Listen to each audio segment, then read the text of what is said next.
ప్రతి ఉదయం దేవుని వాగ్దానం అనే కార్యక్రమానికి ప్రేమతో మిమ్మల్ని ఆహ్వానిస్తుంటున్నాను. ఈ ఉదయకాల సమయంలో దేవుడు మన కొరకు ఏర్పాటు చేసినటువంటి వాక్య భాగము ఇర్మియా గ్రంథము 1వ అధ్యాయము 9వ వచనాన్ని ధ్యానించుకుందాం. ఇర్మియా గ్రంథము 1వ అధ్యాయము 9వ వచనాన్ని ధ్యానించుకుందాం. ఇదిగో నేను నీ నోట నా మాటలు ఉంచి ఉన్నాను. క్రీస్తునందు ప్రేమైన దేవుని బిడ్డలారా, ఈ ఉదయకాల సమయంలో పరిశుద్ధాత్మ దేవుడు మనకిస్తున్నటువంటి వాగ్దానము, ఇదిగో నేను నీ నోట నా మాటలు ఉంచి ఉన్నాను. ఈ యొక్క వాగ్దానాన్ని దేవుడు మనకును మన కుటుంబాలకును ఆశీర్వాదకరంగాను దీవెనకరంగాను మార్చునుగాక.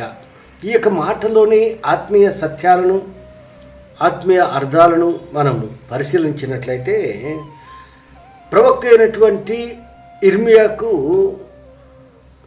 దేవుడు ఇర్మియాతో మాట్లాడుతున్నటువంటి మాటలు 4వ వచనంలో మనం గమనించిన, యెహోవా వాక్కు నాకు ప్రత్యక్షమై ఇలాగూ సెలవిచ్చును, గర్భములో నేను నిన్ను రూపింపక మునిపే నిన్ను ఎరిగితిని, నీవు గర్భము నుండి బయలుపడక మునిపే నేను నిన్ను ప్రతిష్ఠించి తిని, జనములకు ప్రవక్తగా నిన్ను నియమించి తిని.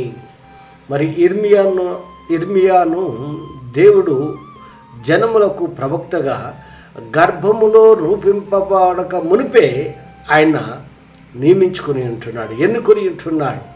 దేవుడు తన ప్రజల కొరకు ఒక్కొక్కరిని ఒక్కొక్క రీతిగా మరి వాడుకుంటూ ఉంటున్నాడు. ఇక్కడ ఇర్మియా ప్రవక్తను తన ప్రజల కొరకు వాడుకుంటూ ఉంటున్నాడు. అందుకు మరి ఇక్కడ మనం గమనించినట్లయితే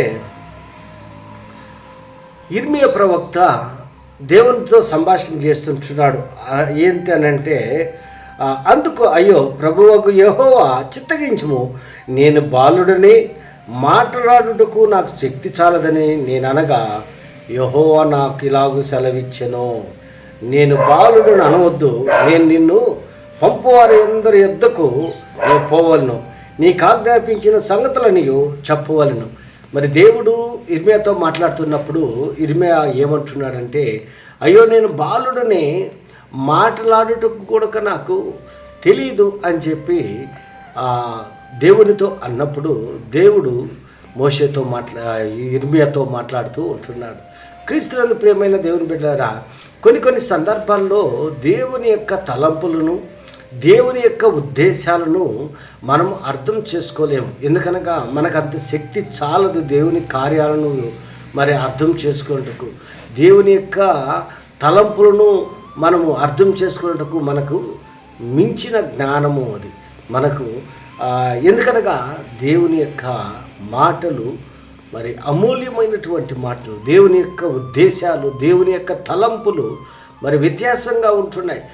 ఇర్మియా ప్రవక్తలో కూడా అలాంటి ఉద్దేశాలను అలాంటి తలంపులను దేవుడు కలిగి ఉంటున్నాడు. అందుకే అంటున్నాడు, నువ్వు బాలుడు అని అనవద్దు. అప్పుడు యెహోవా చెయ్యి చాపి నా నోరు ముట్టి ఇలాగూ సెలవిచ్చెను, ఇదిగో నేను నీ నోట నా మాటలు ఉంచి ఉన్నాను. నువ్వు ఏం మాట్లాడాలో, నువ్వు ఎలా మాట్లాడాలో మరి నేను నీతో మాట్లాడతానని దేవుడు ఇర్మియాతో మరి అంటున్నాడు. క్రీస్తునందు ప్రేమైన దేవుని బిడ్డలారా, కొన్ని సందర్భాల్లో దేవుడు మన పట్ల ఉద్దేశాలను కలిగి ఉన్నప్పుడు మరి దేవుని సన్నిధిలో నుండి మనం తప్పించుకోవాలని చూస్తూ ఉంటాం. కానీ దేవుడు ఒక సాధనముగా ఒక పనిముట్టుగా వాడుకోవాలని దేవుని యొక్క ఉద్దేశము, దేవుని యొక్క మరి తలంపులు ఉంటున్నాయి. దేవుని యొక్క ఉద్దేశాల నుండి మనం తొలగిపోలేము. మనం మరి అనేక మరి సాకులు ఎతుకులాడుకుంటూ ఉంటుంటాం. కానీ దేవుడు మన ద్వారా కార్యాలు జరిగించాలని దేవుడు ఇష్టపడుతుంటాడు. ఇర్మియా ప్రవక్త కూడా ఒక విషయంలో అంతే జరిగింది. మరి ఇర్మియా ప్రవక్త మరి గర్భములో రూపింపబడక మునిపే దేవుడు ఇర్మియాను ప్రవక్తగా, జనములకు ప్రవక్తగా ఎన్నుకొని ఉంటున్నాడు. మరి తదనంతరము ఇశ్రాయేలుకి ఒక ప్రవక్తగా ఇర్మియా ఉంటున్నాడు. తన ప్రజల కొరకు దేవుడు ఒక్కొక్కరిని ఒక్కొక్క రీతిగా మరి వాడుకుంటూ ఉంటున్నాడు. ఉదయకాల సమయంలో నిన్ను కూడా దేవుడు తన ప్రజల కొరకు వాడుకోవాలని ఇష్టపడుతూ ఉంటున్నాడు. నీవు నేను ఒక పనిముట్టుగా మరి దేవుని చేతిలో మరి పనివారిగా మనం ఉండాలని ఈ కొద్ది మాటల ద్వారా నేను హెచ్చరిక చేస్తుంటాను. దేవుడి యొక్క మాటలను మరి ఎక్కువగా మీకు